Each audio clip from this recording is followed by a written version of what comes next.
Hey everybody, Fletcher Ellingson. Welcome back to Your Life is Now. This is where we reveal and discuss the unseen forces that influence your every decision and every action. This is where we discuss and learn how to give up wishing and start actively creating the life of your dreams. I want to take a moment just to acknowledge you for getting this far in the course and really taking on your life.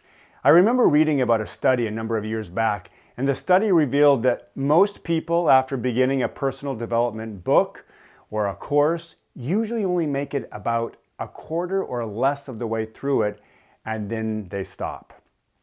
And I understand from the past videos, and you understand from the past videos, why that would happen, right? There's pain and pleasure. Both of those forces are at play. Beliefs are at play. And today, we're talking about another unseen force that's definitely at play and influencing the results you get in your life. I'm going to tell you right now up front that today's topic is so mighty that when you get the full impact of it, your jaw may drop. Some of you may disagree with me or experience denial. You may get angry at my insistence, but hopefully you'll come out the other side and embrace this concept and get inspired so that you can get motivated and step into action. Today's topic is another one of those hidden forces. It influences everything from the friends we have to the job we have, how much money we earn, how much money we spend or save, what kind of car we drive, the kind of food we buy and eat, if we stay fit or if we're always trying to lose weight, if we smoke, don't smoke, or if we're always trying to quit smoking. This hidden force is one of the influences that directly determines the quality of our lives. And like I said, you can't see it.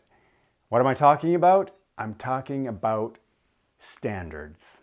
Your standards are largely responsible for the quality of your life. First, let's define what a standard is. Quite simply, it's what you are willing to settle for. Not what you want. It's what you're willing to settle for in an area of your life. Your standards are not good or bad. The question is, do they serve your life or not? Some of these standards you chose, but many of them, most of them, were simply modeled to you and you took them on as your own. For instance, think about your childhood home and the standard of order or cleanliness that your parents had for it. The state in which you keep your room or office or house in general may reflect how your parents kept their home when you grew up. So if the house was tidy, then chances are you'll keep a tidy home as well. If you continued to keep a tidy house, it was likely because this standard was modeled for you and you simply adopted it. Now, perhaps you grew up in a messy or disorganized home and you may have gone over to someone else's house that was very tidy and organized and you liked how it felt. So at that point, you may have decided that when you had your own place, you would have it tidy and organized. This became your new standard. Or you may have grown up in a home where money was always tight or scarce. If this was the standard in your home, you likely took that on as well and experienced a scarcity mindset when it comes to money. Again, let's define what a standard is. A standard is what you're willing to settle for in an area of your life. It's not good, bad, right, or wrong. It's just what you're willing to settle for. Now, some standards serve your life and some don't. Let me give you an example. For many years, I had a car payment. I thought everyone did. I saw the commercials and they all suggested that the way you own a car is by making monthly payments. So we got a car and began making monthly payments. We actually paid it off, but then we traded it in and got a different one and had another higher monthly payment. And then we did the same thing and we were paying even more. And we did this a number of times. It was my standard to have a car payment. I had a car payment for probably 18 years. Why not? Didn't everyone? Well, actually, no. Not everyone has a car payment. Some people saved up and paid in full when they bought a car. That way they didn't have to pay all that interest, right? They owned it outright. Or some people paid most of it up front and then paid it off in a year. You see, I was willing to settle for a monthly payment even though I didn't want it. I didn't like writing a check every month, but I hadn't made it a standard to have a savings account into which I would put money every month toward a new car. My standard was to leverage credit when it came to large purchases. Some people's standard is to lease a car. They don't mind the monthly payment because having a newer car every 2 or 3 years is their standard. Some people never buy a new car, period. They only purchase used cars. And then people have all sorts of standards when it comes to the brand of car which they purchase. We're not even going to touch that, right? That's a whole nother concept. Standards play into that as well, though. And at some point, I realized that not everyone had a car payment. I learned that some families save each month towards a new car, and then when they get a certain amount in the account, they buy the car outright or finance a small portion of it. So I decided that I wanted to do that. I decided I was no longer willing to settle for having a monthly car payment and intentionally put money aside for a new car. I changed my standard. Let's talk a little bit more about finances. Most families in our country have tremendous credit card debt, car debt, mortgage debt, and on and on and on. Carrying debt is what most of us are willing to settle for. Does it have to be this way? No. You can change your standard. Will it take effort? Yes, absolutely. You'll have to change your habits. You'll have to change your beliefs, your self-talk, what you focus on, all the things we discuss on these videos. Now let's talk about a big one. Let's talk about standards when it comes to what we earn. The amount of money you make right now is the amount of money you are willing to make. Now you may be willing to make a little more and you may be willing to make a little less. But if you're making, let's say, $45,000 annually, that's your standard. And you may be willing to make, let's say $50,000, and you may be willing to make as little as 40. But that's likely your range. That's your standard for your income. There's nothing wrong and there's nothing right about this. It's just a standard, not good or bad. If a person is making $100,000 or $200,000, then it's because that's their compensation standard. They may have a range of plus or minus $20,000 or $30,000, but that's their standard. And they look for work opportunities that will create that. Now, there are always exceptions. Some of you may just be hitting your money-making years and on the track to growing your income, or maybe some of you are in the midst of a career change or going back to school. But if you've been in the same income bracket for the past, 4 or 5 years, then recognize this is your standard. This is what you are okay with. It's what is acceptable to you, and a little more or a little less would be acceptable too. It's been said that if you took all of the money from the top 10% most wealthy people in the world and gave it to the other 90%, it would be a very short time before those 10% had all of that money back. It's not because they're greedy or manipulative, although there are certainly cases for that, but it's because they've created a standard for themselves of having enormous wealth, and they've figured out how to do it. Another area, if you have always been overweight, 10 or 20 pounds or more for the past two or 3 years, then recognize this is your standard. You may have let yourself get 25 pounds overweight before you decide you've had enough, and then you get to work on getting fit. But this is your standard for yourself. It is what is acceptable to you in your mind. Now, I want you to be crystal clear about something. I'm not saying this is what you want. You may want to be making $500,000 a year, but are actually making $60,000. You may be wanting to work from home, but you're currently at a job where that's not a possibility. You may want to have a savings account, but find yourself in huge debt, or you may want to learn an instrument or new language or get in shape, but instead you wind up on the couch in your spare time and nothing happens. Again, standards are not about what you want. They're what you're willing to settle for. And again, it's not good or bad, it's just what is. So what are your standards for your life?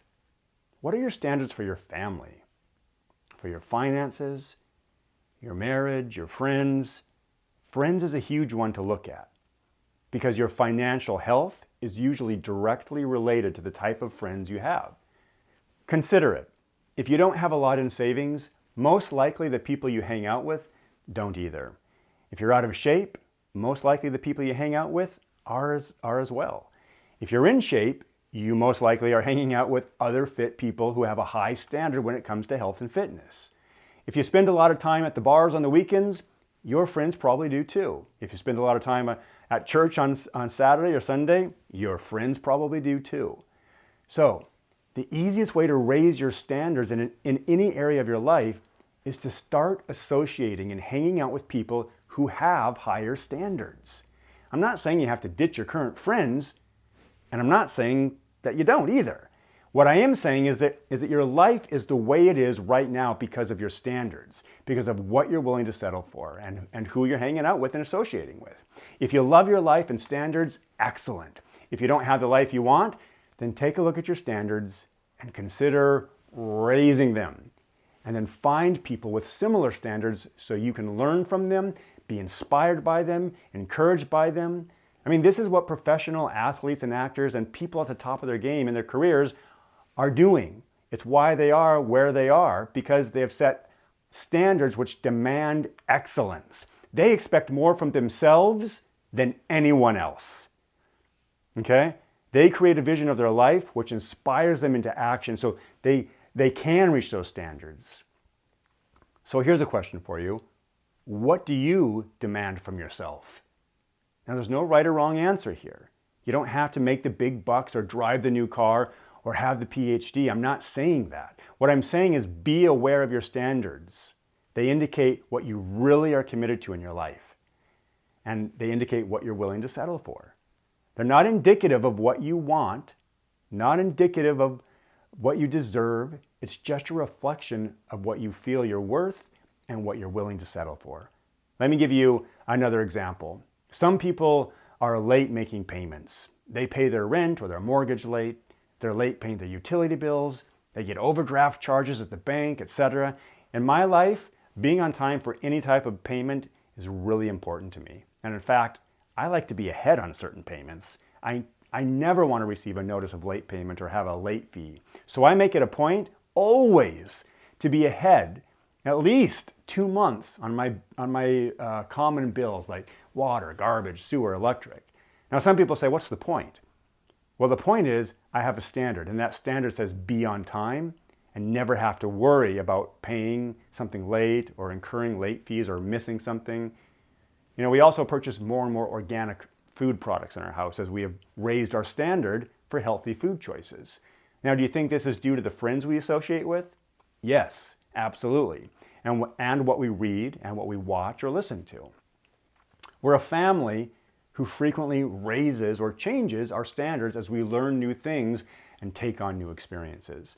Now, I want you to understand that there's nothing wrong with where you are in your life. Okay? Nothing needs to be fixed. However, if you are discontent, then it's because of your standards. Let that discontentment or disappointment fuel you. Let it motivate you to create an inspiring vision of how you want your life to be. So get around people who have the standards you want, and you'll find yourself rising to those new standards. It's really cool how it works. It's a beautiful principle to see in action. People who get coaching in life see this play out hugely as they frequently begin raising their standards from what they are willing to settle for to what they actually want. Okay? Then they figure out how to get it. And you can do this too, if you want to. I've done it, my clients have done it, you can too. In fact, it's opportunity time right now. Here's an action that I invite you to take on for your life, okay? Number 1, identify key standards in your life around finances, family time even, you know, how families speak to each other, maybe standards around family vacations. Identify your standards around health and fitness. Remember, there are no right or wrong or good or bad answers here. There are only ways of being that work for your life or don't work for your life. Ways of being that move you towards your goal or away from your goal. Number 2, share these insights with someone in your life and ask what their standards are. Okay? Get that conversation going. Number 3, decide if you want to change any of the standards you identified and then write down what the new standard is. Then look for people who have that standard and get around them. If you're ready to really take things to that next level, then contact me and let's work together. We can expeditiously get you to those new standards so you begin experiencing new results that feel good. It's important to have a high level of accountability as you take on your life. So contact me at fletcherellingson.com. All right, it's time to wrap this up. And by the way, if you enjoyed this video or found value in it, please hit the like button and subscribe to the channel so you can get future videos as well. And now it's time to get out there. Get out there, be a source of kindness, be a source of contribution. You have worth, you matter, you have something to offer this world, and I believe in you.